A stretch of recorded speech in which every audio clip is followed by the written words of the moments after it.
자, 못다한 또 이야기는 친교 시간에 또 나누기로 하고요. 손자가 왔는데 배가 부릅니다. 자, 이제 말씀 볼게요. 구약성경 출애굽기 보겠습니다. 출애굽기 15장 22절로 26절. 106쪽 구약성경 다 같이 천천히 읽겠습니다. 다 찾으셨죠? 시작. 모세가 홍해에서 이스라엘을 인도하며 그들이 나와서 수르 광야로 들어가서 거기서 사흘 길을 걸었으나 물을 얻지 못하고 마라에 이르렀더니 그곳 물이 써서 마시지 못하겠으므로 그 이름을 마라라 하였더라. 백성이 모세에게 원망하여 이르되 우리가 무엇을 마실까 하며 모세가 여호와께 부르짖었더니 여호와께서 그에게 한 나무를 가리키시니 그가 물에 던지니 물이 달게 되었더라. 거기서 여호와께서 그들을 위하여 법도와 율례를 정하시고 그들을 시험하실세. 이르시되 너희가 너희 하나님 나 여호와의 말을 들어 순종하고 내가 보기에 의를 행하며 내 계명에 귀를 기울이며 내 모든 규례를 지키면 내가 애굽 사람에게 내린 모든 질병 중 하나도 너희에게 내리지 아니하리니 나는 너희를 치료하는 여호와임이라. 아멘. 네, 오늘 본문을 가지고 여호와 라파라는 제목으로 말씀을 전하겠습니다. 여호와 라파. 여기 주변에 몸이 불편하신 분들이 참 많습니다. 그죠? 그리고 건강한 우리도 언제 또 어떻게 또 몸이 아프게 될지도 모르죠. 몸이 아프면 몸만 아픈 게 아니라 마음도 아파집니다. 우울해집니다. 그래서 오늘은 몸과 마음이 온전하게 치료받는 방법은 없을까? 성경에서 뭐라고 이야기하는지 그 내용들을 여러분과 나누어 보려고 합니다. 자, 한번 어떤 내용인지 지금부터 알아보도록 하겠습니다.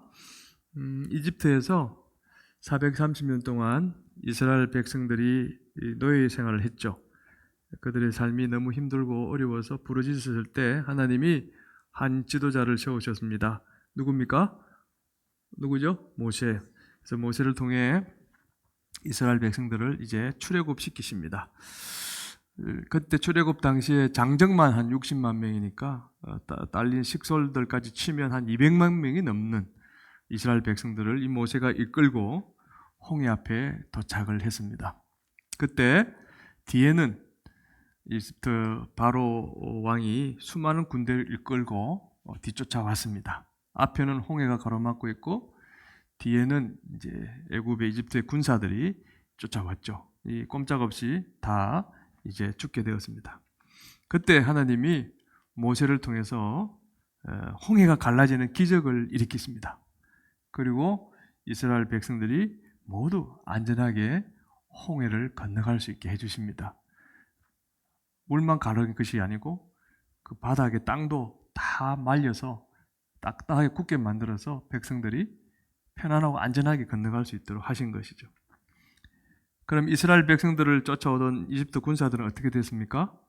그들도 이스라엘 백성들을 쫓아서 그 길로 들어섰지만 이스라엘 백성들이 다 통과하고 난 뒤에 그 물은 다시 하나로 합쳐져서 깊은 홍해에 모두 다 빠져 죽게 되었죠. 그리고 난 뒤에 오늘 본문은 계속됩니다. 22절 23절 볼까요? 시작. 모세가 홍해에서 이스라엘을 인도하며 그들이 나와서 수르 광야로 들어가서 거기서 사흘 길을 걸었으나 물을 얻지 못하고 마라에 이르렀더니 그곳 물이 써서 마시지 못하겠으므로. 홍해의 기적을 체험한 이스라엘 백성들은 수르 광야로 들어갔다고 이야기합니다. 수르 광야. 광야가 보통 다 그렇듯이 이 수르 광야도 먹을 것도 없고 또 마실 물도 구하기 힘든 그런 사막이었습니다. 그래서 이스라엘 백성들은 3일 동안 이제 마실 물을 구하지 못한 채 이제 마라라는 곳으로 이동을 하게 됩니다. 근데 마라에 도착했는데 또 어떤 일이 일어나는가? 우리 지도를 보면서 이렇게 홍해를 건너서 수르 광야로 가고 물이 없자 이렇게 남쪽으로 마라라는 곳으로 내려왔다는 것입니다. 여기까지 한 53km, 사흘 걸어서 걸리는 거리라고 합니다. 아이들과 노인들이 물도 못 마시고 걸었으니까 많이 힘들었겠죠. 그런데 막상 또 마라에 도착해 놓고 보니까 마라에 있는 물은 써서 마실 수가 없는 게 아닙니까? 기껏 사흘 동안 저기 가면은 물이 있겠지 하고 희망을 가지고 왔는데 물이 없게 된 거죠. 그러면 백성들이 어떻게 됩니까? 당연히 실망하고 화가 나겠죠. 그래서 누구를 원망합니까? 예, 자기를 끌고 온 모세를 원망합니다. 24절에 백성이 모세에게 원망하며 이렇게 우리가 무엇을 마실까? 물이 없지 않느냐? 물다오 물! 이렇게 이제 되어든 것이죠. 모세는 하나님께 부르짖습니다. 25절 모세가 여호와께 부르짖었더니 이 말은 기도했다는 뜻이죠. 그러자 하나님은 응답하십니다. 써서 못 마시는 물에 내가 가리키는 저 나무를 던지라 이렇게 말씀합니다. 나무. 뭐 큰 나무 한 그루가 아니고 나무 한 조각 이런 뜻입니다. 모세가 그 나무를 던지자 써서 못 먹는 그 물이 달달한 물로 변하는 기적이 일어나는 게 아닙니까? 그래서 갈증을 해결을 하게 되겠죠. 그 물을 마시고. 그 사건이 일어난 후에 하나님이 이런 말씀하십니다. 26절 시작. 이르시되 너희가 너희 하나님 나 여호와의 말을 들어 순종하고 내가 보기에 의를 행하며 내 계명에 귀를 기울이며 내 모든 규례를 지키면 내가 애굽 사람들에게 내린 모든 질병 중 하나도 너에게 내리지 아니하리니. 목이 말라 캑캑거리던 그들에게 물을 마시게 해주시고 난 뒤에 하나님이 이런 말씀을 하셨습니다. 어떤 말씀을 하셨습니까? 첫째는 내 말을 들으라. 그리고 내 말에 순종해라. 그리고 내가 보기에 의롭게 살아라. 그리고 내 계명에 귀를 기울이고 모든 규례를 지키라. 그러면 모든 질병 중 하나도 이스라엘 백성들에게는 안 내리겠다. 이렇게 약속했습니다. 이게 기쁘기도 하고 한편으로는 또 부담스럽기도 해요. 병을 안 준다니까 기쁜데 그 앞에 보니까 너무 조건이 무겁습니다. 근데 여러분 여기서 이제 우리는 한 가지 중요한 팩트를 발견하게 됩니다. 우리는 이 말씀이 하나님이 주신 말씀이니까 사실이라고 믿죠, 그죠? 그렇다면 자, 여기서 무엇을 하나 우리가 교훈을 받을 수 있습니까? 우리가 병에 걸리는 것과 하나님의 말씀을 안 지키는 것은 서로 깊은 관련이 있다는 것은 일단 알 수가 있죠. 그렇잖아요? 이게 요지가 내 말을 안 지키면 병이 들리겠다 이 말 아닙니까? 지키면 병이 안 걸리게 해주겠다. 우리가 하나님 하신 말씀이니까 이걸 그대로 믿을 때 분명히 우리가 병에 걸리는 것하고 하나님의 말씀을 안 지키는 것하고는 분명히 깊은 관련이 있다. 이건 분명합니다. 여러분 동의하십니까? 자, 봅시다. 그럼 이런 질문을 해볼게요. 하나님 말씀을 안 지키면 정말 병에 걸릴까? 여러분 어떻게 생각하십니까? 일단은 하나님의 말씀을 안 지키면 병에 걸릴 가능성은 큽니다. 뭘 근거로 이렇게 해석하냐? 레위기 11장 44절 볼까요? 시작. 나는 여호와 너희의 하나님이라 내가 거룩하니 너희도 몸을 구별하여 거룩하게 하고. 하나님은 이스라엘 백성들에게 기가 따갑도록 지겹도록 강조하신 말씀 중에 하나가 뭡니까? 내가 거룩하니 너희도 몸을 구별하여 거룩하게 살아라 이 말이죠. 왜 이렇게 말씀하셨을까? 이유가 뭘까? 자, 첫 번째 이유는 구원론적으로 생각해 봅시다. 우리가 거룩하게 살아야 어디에 들어갑니까? 천국에 들어가잖아요. 하나님은 죄가 없으신 분이니까 그곳에 가려면 우리가 죄가 있으면 안 되겠죠. 그래서 늘 하나님이 구약에서도 그렇고 또 실제로 신약에 예수님이 오셔서도 그렇고 우리 영혼을 거룩하게 하라. 죄 짓지 말라는 것을 분명히 강조하셨습니다. 그죠? 그리고 두 번째 이유는 뭘까요? 이거는 실천론적인 삶 속에서 이제 생각해 봅시다. 하나님의 자녀들이 거룩한 하나님의 얼굴에 먹칠하면 됩니까? 안 되잖아요. 여러분, 우리 자녀들이 나가서 잘못 저지르면 누가 욕을 먹습니까? 부모가 욕을 먹잖아요. 우리가 하나님의 자녀인데 우리가 엉망으로 살면은 안 되잖아요. 하나님의 영광을 가리잖아요. 그런 우리 삶 속에서 실천론적인 그런 이유가 있습니다. 첫째는 구원론적인 이유가 있죠. 구원을 받아야 되니까, 천국에 들어가야 되니까. 죄지면 안 된다는 거죠. 둘째는 하나님의 영광을 가리면 안 되니까. 그리고 또 하나 있어요.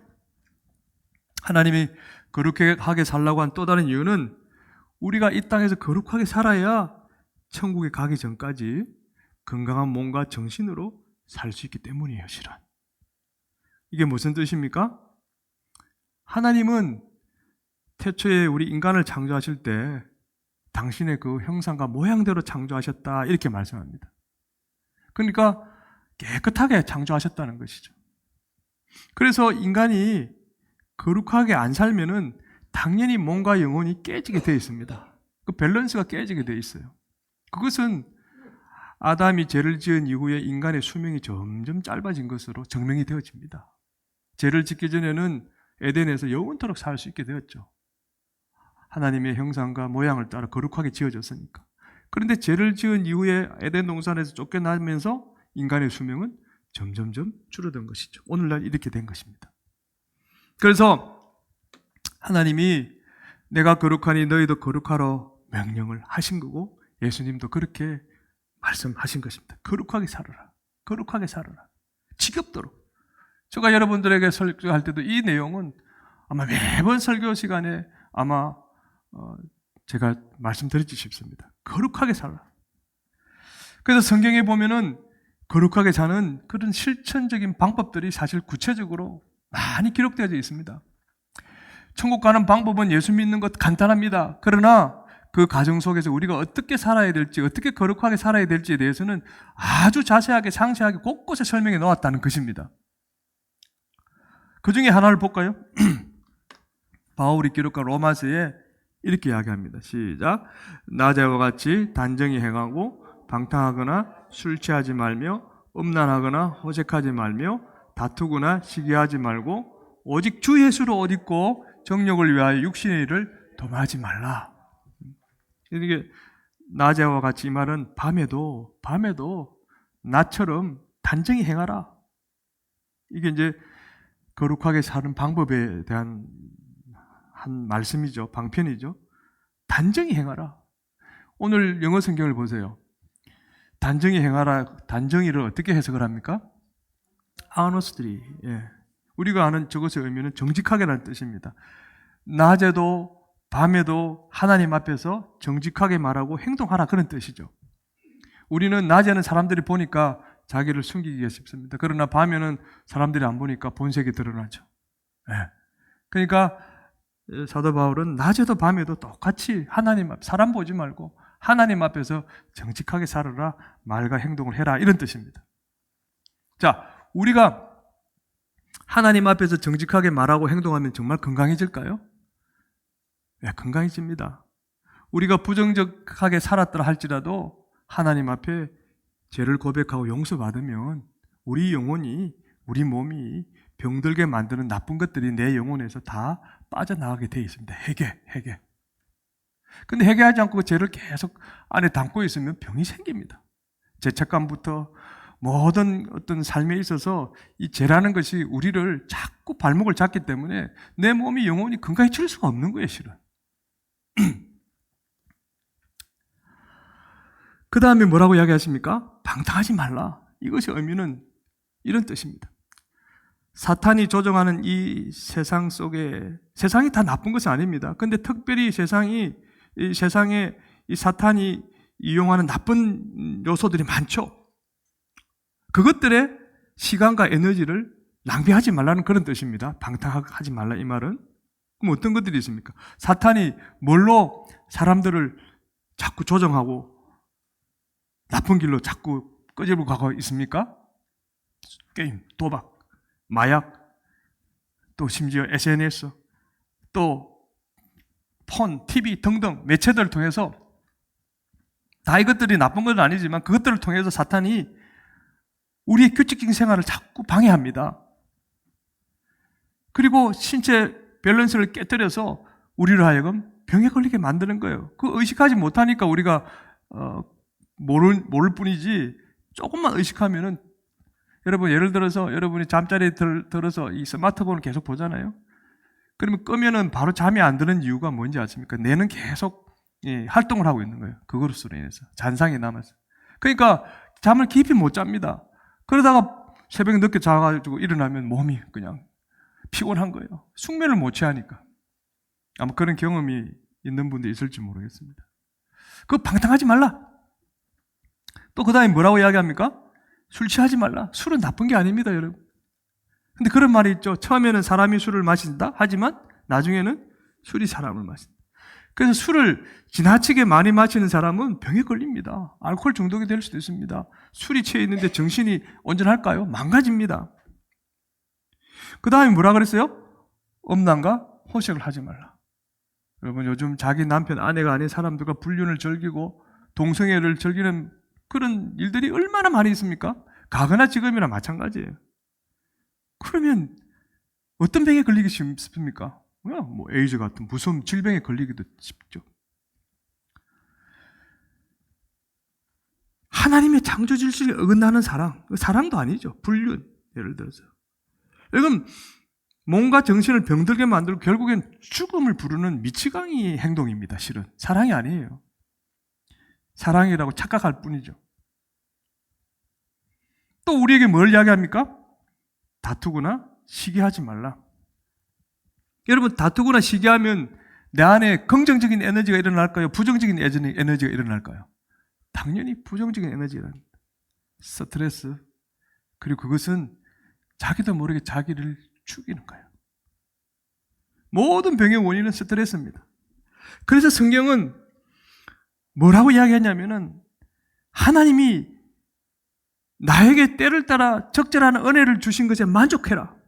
그리고 주변 사람들을 낮게 여기고 비교하지도 말고 그들과 싸우지도 말라. 오히려 간용하라. 이렇게 말씀하고 있는 것입니다. 근데 그게 잘 안 돼요. 그러면서 결론적으로 뭐라고 이야기했냐면은 주 예수로 옷을 입어라. 예수님의 옷이라는 게 무슨 의미입니까, 여러분?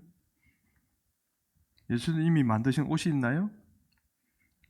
이것은 내 안에 계신 성령의 인도하심을 받아서 내 속사람이 날로 새로워져서 태초에 하나님이 인간을 창조했을 때처럼 깨끗한 몸과 정신을 유지할 수 있도록 해라. 이런 뜻이죠. 주 예수로 옷 입어라. 옷 입고 정욕을 위하여 육신을 일을 도모하지 말라. 이 말은 앞에 거예요. 이 모든 일들이 정욕을 위하여 육신의 일을 도모하는 건데 그걸 하지 말라 했고 다시 한번 한 문장으로 요약하고 있는 것입니다. 그 안에 뭐죠? 그렇게 하기 위해서는 주 예수로 옷을 입어라. 내 안에 계신 성령님의 그 인도하심을 받아라. 그래서 내 속사람이 날로 새로워질 수 있도록 옛날에 아담과 하와와 죄짓지 않은 그 거룩한 상태로 돌아갈 수 있도록 예를 쓰라. 이런 뜻이죠.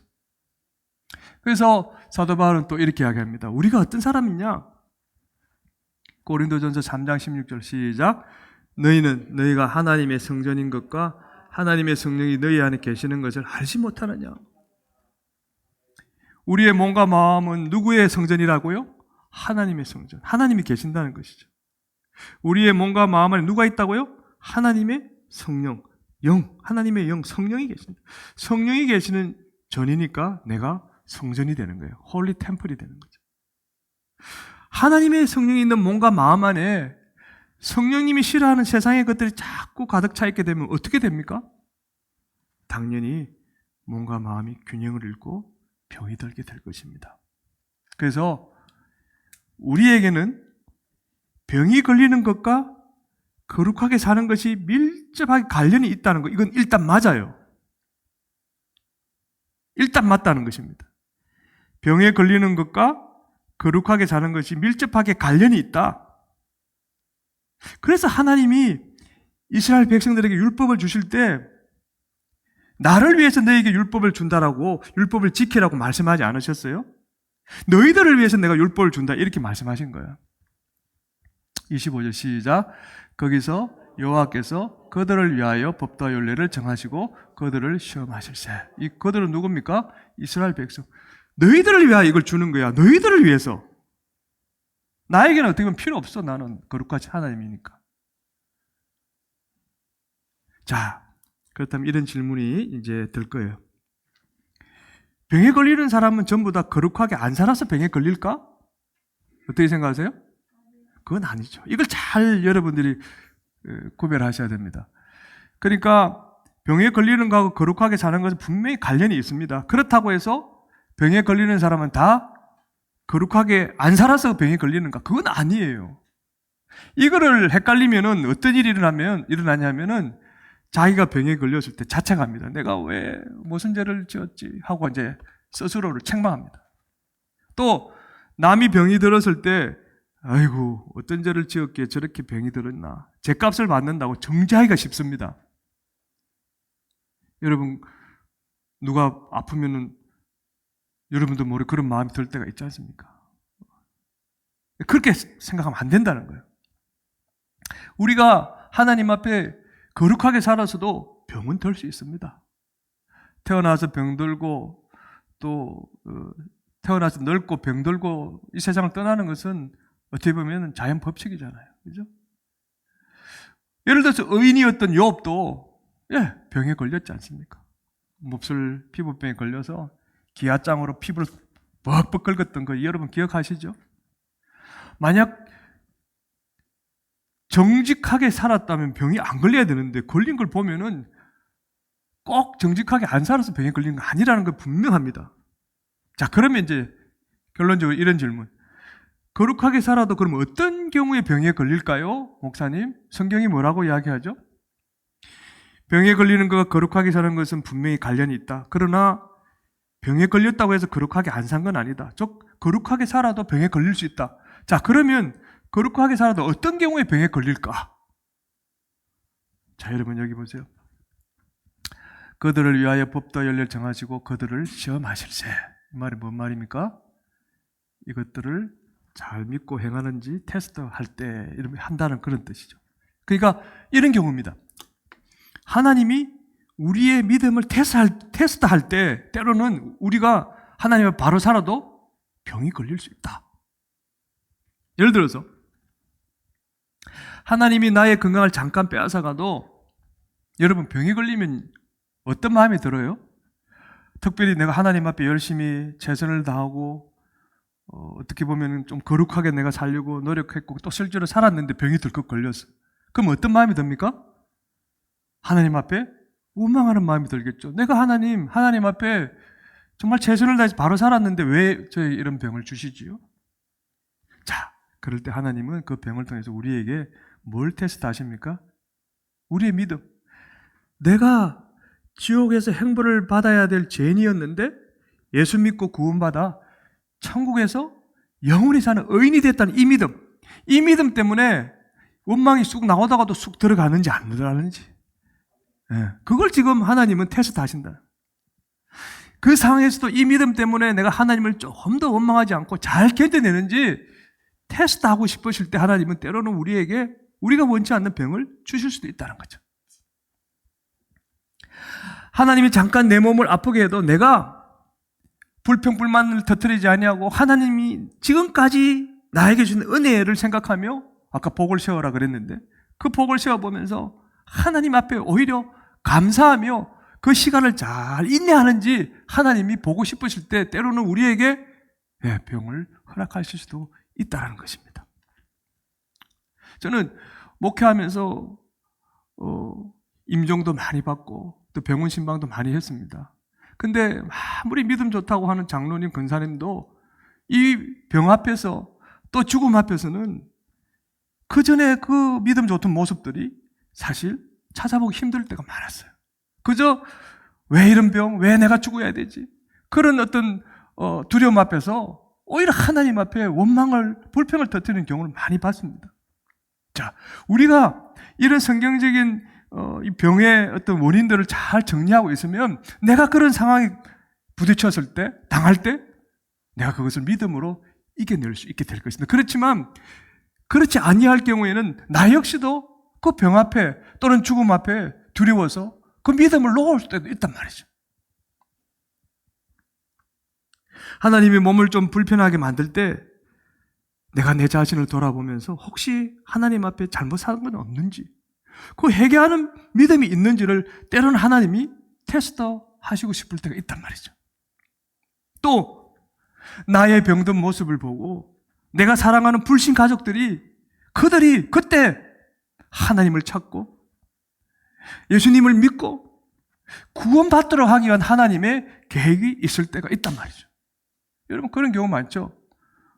내가 아파서 내가 힘들어할 때 안 믿는 사람들이 그때는 뭐 지푸라기라도 잡아야 되니까, 그러니까 내가 믿는 하나님을 그들도 찾고 그들도 울부짖을 때가 있지 않습니까? 그래서 그들도 예수님을 영접할 그때가 있지요.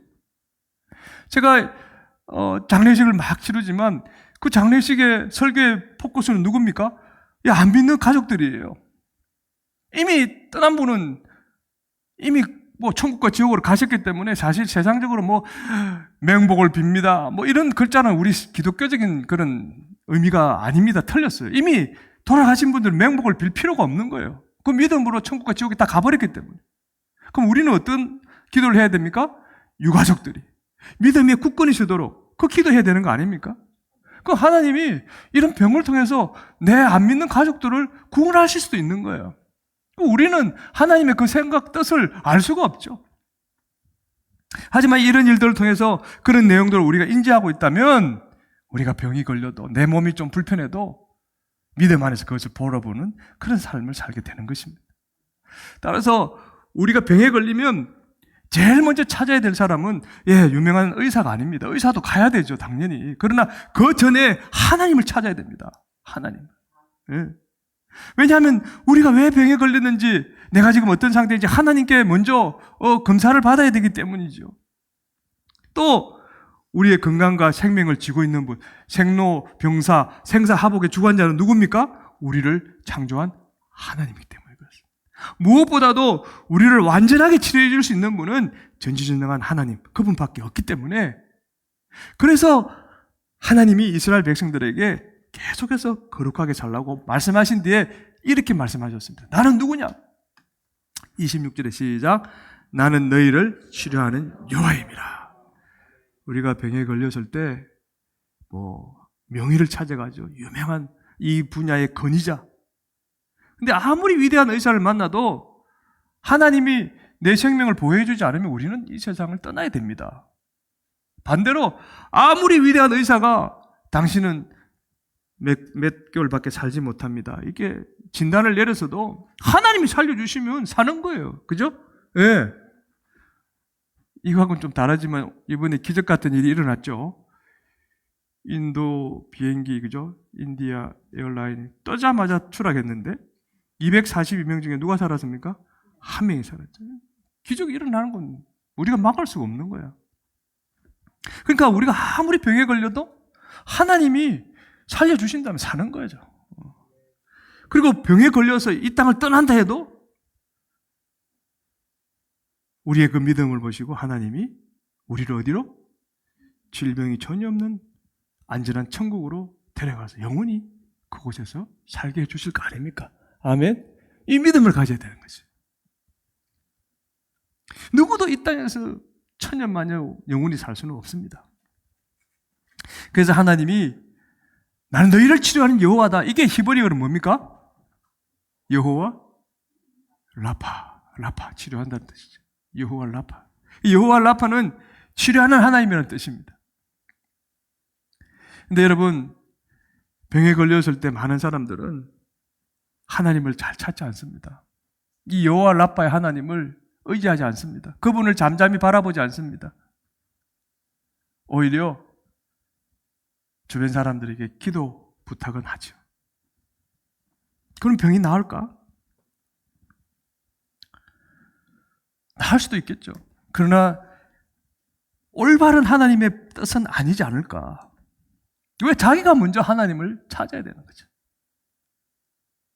그리고 하나님께 자신의 믿음을 정밀하게 검사를 받아야 되는데 그러기는커녕 어디 집회 가서 누구한테 기도 받으면 낫는다더라. 그래서 길을 쓰고 찾아가서 머리를 내밀고 기도를 받으려고 하는 거, 그럼 병이 나을까? 물론 나을 수도 있겠지만 그것은 올바른 하나님 방법은 아니라는 것이죠. 병에 걸리게 된 근본적인 원인을 하나님께 치료받지 않고 그냥 운동하고 음식 조절하면 낫겠지. 물론 나을 수도 있겠죠. 그러나 그것이 과연 하나님이 원하시는 방법일까? 아까도 말씀드렸습니다마는 의사, 병원은 일반 은총이에요. 우리가 가야 됩니다. 하나님이 치유받아 준비한 의사의 지시는, 치료는 거부하고 그저 그냥 기도만 열심히 하면 병이 나을까? 기적이 일어나면 하나님 나을 수도 있게 해주시겠죠. 그러나 그것도 올바른 방법은 아닙니다. 자세는 아닙니다. 자, 그렇다면 어떻게 해야 하나님의 은혜 가운데 내 병이 나을 수 있을까? 그 힌트를 이 말씀에서 우리 한번 찾아봅시다. 출애굽기 12장 8절 시작. 그 밤에 그 고기를 불에 구워 무교병과 썬나물과 아울러 먹되. 바쁜데 무슨 지금 무교병을 먹고 썬나물을 먹고 고기를 구워 먹을까요? 근데 이렇게 하라고 그러셨어요. 구약의 이 내용은 상징적인 의미고 신약에 그것이 의미하는 바가 있다는 것이죠. 그래서 우리는 이 부분을 좀 주의 깊게 볼 필요가 있습니다. 그 밤은 어떤 밤입니까? 이스라엘 백성들이 출애굽하기 전날 밤, 10번째 재앙이 내린 밤, 모든 이집트 사람의 첫째 아들과 첫째로 태어난 가족들이 몽땅 다 죽은 그날 밤, 그 밤이죠. 근데 그 밤에 누구는 살았습니까?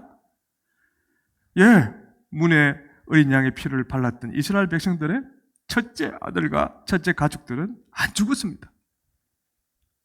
왜냐하면 그건 하나님의 명령대로 순종했기 때문입니다.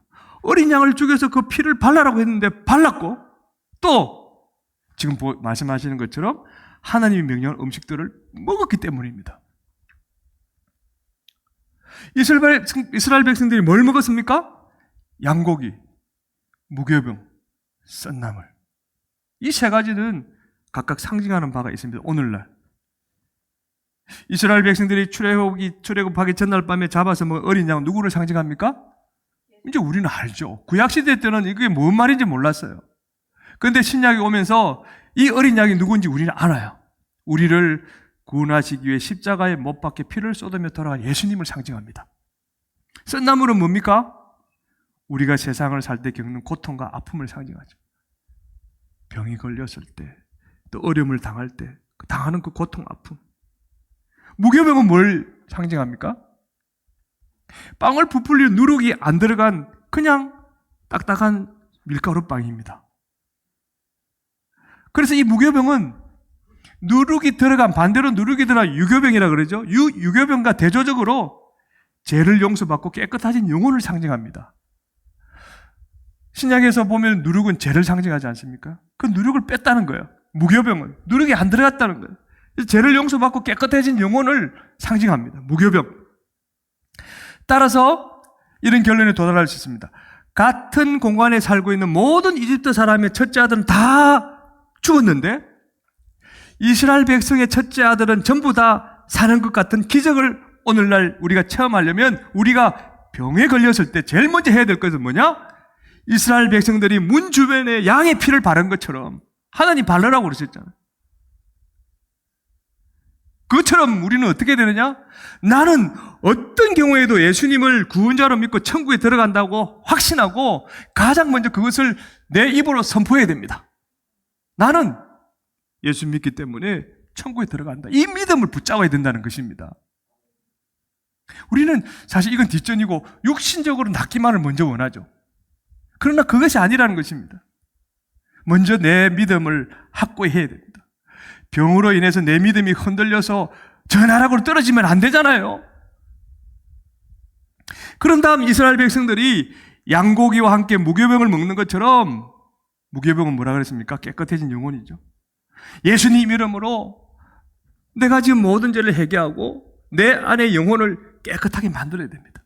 그러니까 아까 병상에서 테스트하고 싶은 하나님의 여러 가지 경우 중에 뭡니까? 자기 죄를 회개하는지 안 하는지. 우리는 병이 나면 아프면 이런 거는 사실 새까맣게 잊어버립니다. 이거 생각 안 해요.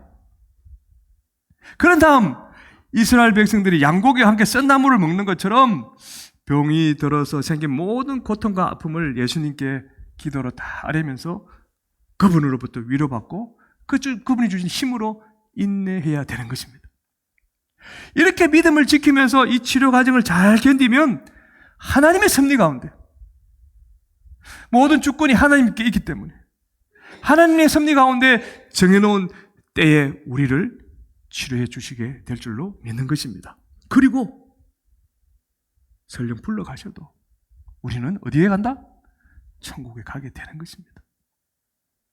이 사실을 알려주려고 오늘 본문에서도 하나님이 모세에게 이런 명령을 했습니다. 25절 볼까요? 시작. 모세가 여호와께 부르짖었더니 여호와께서 그에게 한 나무를 가리키시니 그가 물에 던지니 물이 달게 되었더라. 하나님이 부르짖는 모세에게 썬물에 뭘 던지라고 했습니까? 한 나무. 그래서 모세가 하나님 말씀에 순종해서 그 나무를 물에 던졌습니다. 어떤 일이 일어났습니까? 방금 전에 해도 썬 그물, 마실 수 없는 그 물이 달달하게 변했고 이 물을 누가 마십니까? 이스라엘 백성들이 모두 마시고 살게 되는 기적이 일어난 거죠. 여기서 한 나무도 뭘 상징할까요, 여러분? 한 나무. 아까 고기. 예, 생명의 말씀을 주시는 예수님을 상징합니다. 그러니까 잘 보면 출애굽하기 전날 먹었던 그 양고기 그리고 지금 이 마라의 한 나무가 같은 의미로 묶어질 수 있죠. 양고기 한 나무. 누굽니까? 예수 그리스도. 그리고 썬 나물과 고통, 마라의 이 썬물이 또 같은 의미를 주고 있는 것이죠. 그리고 누룩이 없는 무교병과 뭐죠? 달게 변한 이 물이 같은 의미로 연결되어지는 것입니다. 따라서 우리가 예수님의 십자가 사랑에 의지해서 어떻게 보면 고통과 아픔으로 얼룩진 이 썬물 같은 이 영혼을 깨끗하게 예수 십자가의 보혈을 의지하고 회개함으로 씻어내면 우리 몸과 영혼이 달달한 물처럼 변하는 하나님의 은혜를 경험하는 기적이 일어나게 될 것이고 건강이 회복된다는 것입니다. 그래서 사도 요한도 영혼이 잘 돼야 모든 일이 잘 되고 몸도 건강해진다고 이렇게 이야기했었죠. 요한 3서 2절 시작. 사랑하는 자여 내 영혼이 잘된 같이 내가 범사에 잘되고 강건하기를 내가 간구하노라. 여러분, 몸이 병들었을 때, 아플 때, 힘들 때 예수님의 이름으로 자신의 영혼을 깨끗하게 만들고 나쁜 상황들이 겹쳐서 일어나도 나를 향한 예수님의 그 사랑을 믿고 잠잠히 인내하며 여호와 라파 치료의 하나님을 바라보면 분명히 우리도 기적을 경험할 수 있을 줄로 믿습니다. 아멘. 혹시 세상에서 감당해야 될 사명이 끝나서 하나님이 우리나 나 자신이나 또 내가 사랑하는 사람들을 먼저 천국에 데려가도 생명나무 되신 예수님 말씀을 우리의 이 썬 영혼에 던져서 달게 만들면, 즉 말씀을 붙잡고 의지하면 이 땅에 남아있는 우리 가족도 또 우리가 사랑하는 사람들도 하나님이 책임져 주실 거예요. 아멘. 우리 그런 생각하잖아요. 나는 천국 가서 좋은데 밑에 있는 내 가족들 어떻게 하노? 뭐 걱정이 천근만근이죠. 걱정하지 마세요. 그것도 하나님이 책임져 주신다. 그러니 저와 여러분에게 혹시라도 몸에 병이 걸리면 왜 나한테 이런 일이 생기게 했냐고 하나님을 원망하지 맙시다. 우리를 사랑하신 하나님이 무슨 뜻이 있으셔서 나에게 잠시 병을 주셨다고 믿고 그 뜻이 뭔지 하나님께 잠잠히 물어봅시다. 홍해의 기적처럼 하나님이 우리에게 베풀으신 그 은혜들을 하나하나 짚어보면서 하나님 여호와 라파 하나님 끝까지 믿고 한번 인내해 봅시다. 병에게 항복하지 말고 병을 통해서 여호와 라파 이 치료의 하나님과 더욱더 가까워져 봅시다. 이렇게 하는 것이 나의 몸도 영혼도 그리고 내가 사랑하는 사람들의 몸과 영혼도 모두 함께 사는 하나님의 은혜의 기림을 믿으시기를 주님의 이름으로 축복합니다. 아멘.